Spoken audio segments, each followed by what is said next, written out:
The cabin stood alone, nestled deep within the woods, a perfect picture of rustic charm. Its wooden walls promised warmth and peace, a refuge from the city's clamour.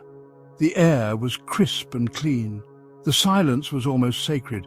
This was exactly what I needed, a chance to escape, to find solace in solitude. I had come seeking respite, a break from the relentless pace of life. The cabin offered a retreat, a place to reconnect with myself, to lose myself in the tranquility of nature.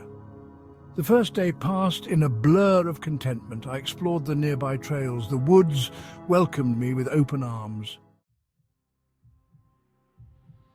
As dusk descended, a change settled upon the cabin. The air grew heavy. The silence became oppressive.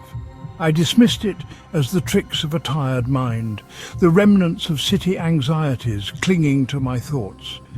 Yet a sense of unease lingered, a subtle shift in the atmosphere. A whisper of wind seemed to carry voices, faint murmurs that danced at the edge of my hearing. I told myself it was the wind playing tricks, rationalizing away the growing feeling of dread.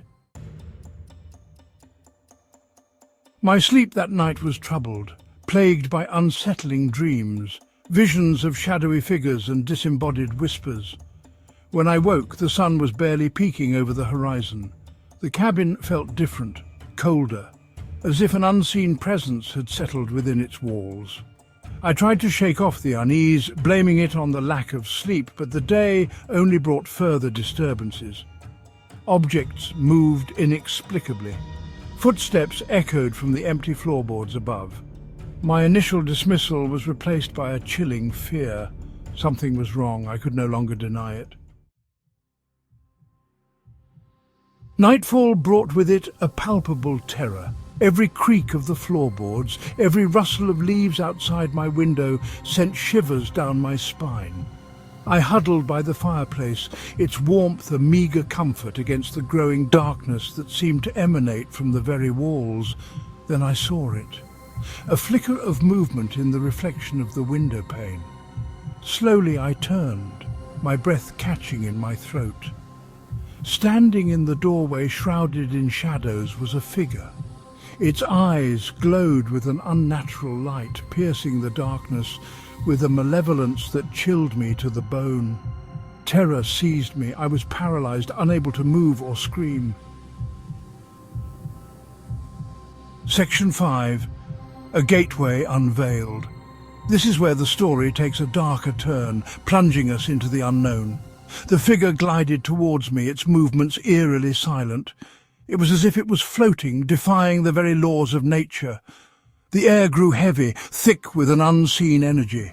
A dense fog began to fill the room, making it hard to see or breathe. The once familiar cabin transformed into a chamber of horrors. The walls twisted and contorted, morphing into grotesque shapes. The walls seemed to pulsate, the air alive with whispers and moans. It felt as though the very room was breathing, alive with malevolent intent. As the figure drew closer, a horrifying realization washed over me. This was no ordinary haunting. It was something far more sinister. This was not merely a haunted cabin, it was a gateway, a portal to another realm, one filled with unimaginable terror, a portal to a realm of unimaginable terror. The darkness within seemed to beckon, calling out to the deepest fears within me. The figure reached out, its touch sending a jolt of pure fear through my body. It was as if my very soul was being gripped by icy fingers. The cabin around us dissolved into a swirling vortex of energy. The walls, the floor, everything was being sucked into this chaotic maelstrom. I was being pulled in, dragged towards an abyss of unimaginable horror. The force was irresistible, and I felt myself slipping away, consumed by the darkness. Section 6. Trapped in terror. The world spun, the familiar warmth of the cabin replaced by a bone-chilling cold. It was as if the very essence of the place had been sucked out, leaving behind an empty shell of what once was. I landed hard on a cold, damp floor, the air thick with the stench of decay. The floorboards creaked under my weight, each step echoing in the hollow silence.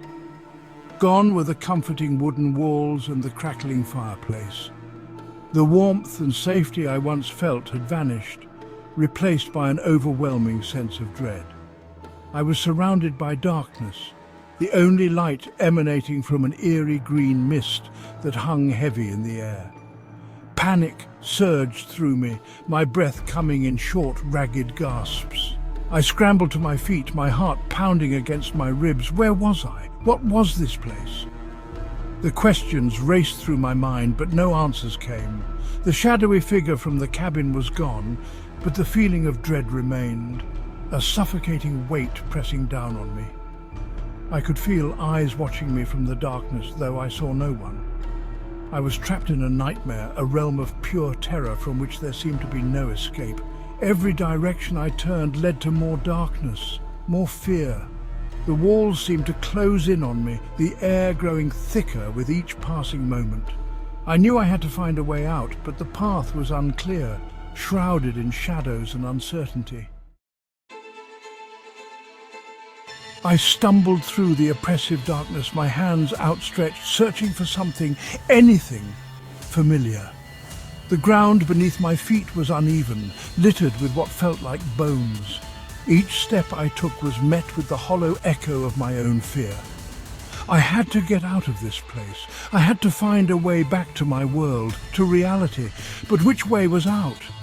Every direction looked the same, a never-ending expanse of darkness and despair. The air was filled with whispers, disembodied voices that seemed to mock my terror, my desperation. The green mist swirled around me, growing thicker with every passing moment.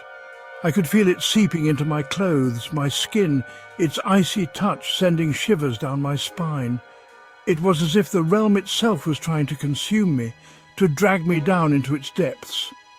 The whispers grew louder, more insistent, pressing in on me from all sides. They spoke of horrors unimaginable, of fates worse than death. I clapped my hands over my ears, trying to block out the sound, but it was no use.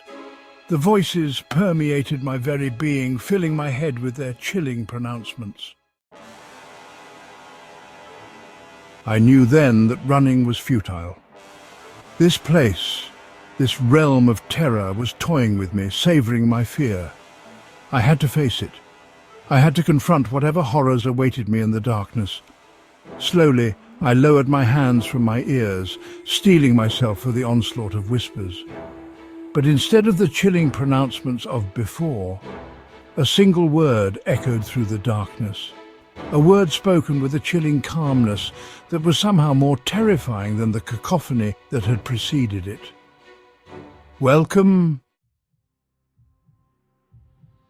The word hung in the air, a promise and a threat. It was as if the very atmosphere was whispering secrets, secrets that I was not meant to hear. The fog seemed to thicken around the word, making it almost tangible, almost alive. The green mist parted, revealing a path leading deeper into the heart of the darkness. The path was narrow and winding, flanked by ancient trees whose gnarled branches seemed to reach out like skeletal hands. The air was thick with the scent of damp earth and decaying leaves. I knew then that I had no choice. The path called to me, a siren song that I could not resist. My heart pounded in my chest, each beat echoing the inevitability of my journey. I had to follow it. There was no turning back now. Each step I took felt like a step away from the world I once knew, a world that now seemed like a distant dream. I had to see what awaited me at its end. The faint light in the distance was both a beacon and a warning, a glimmer of hope in a sea of despair. With a deep breath I stepped onto the path, each step heavier than the last. The weight of the unknown pressed down on me, making each movement a struggle. As I walked, I realized something. The forest was not just a place, it was a living entity, watching, waiting.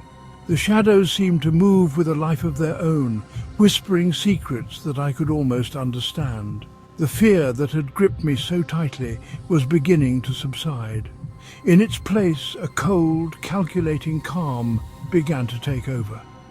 I was no longer just a victim, I was a participant in this dark journey. It was being replaced by something else, something colder, something more profound, despair. A deep, unending despair that seemed to seep into my very soul, leaving me hollow and empty. This was my new reality, a reality where the light of hope had been extinguished, leaving only the darkness to guide me. A realm of eternal darkness where hope dared not tread. There was no escape, no going back. The forest was endless, a labyrinth of shadows and whispers that promised only one thing: eternal night. The cabin, my sanctuary, was nothing more than a distant memory, a relic of a past life that seemed almost unreal now, like a story told to a child to keep them from wandering into the dark. A cruel reminder of a life I would never again know. The cabin faded into the mist, leaving me alone with my thoughts and the unending darkness. This was my fate, my destiny, and there was no escaping it.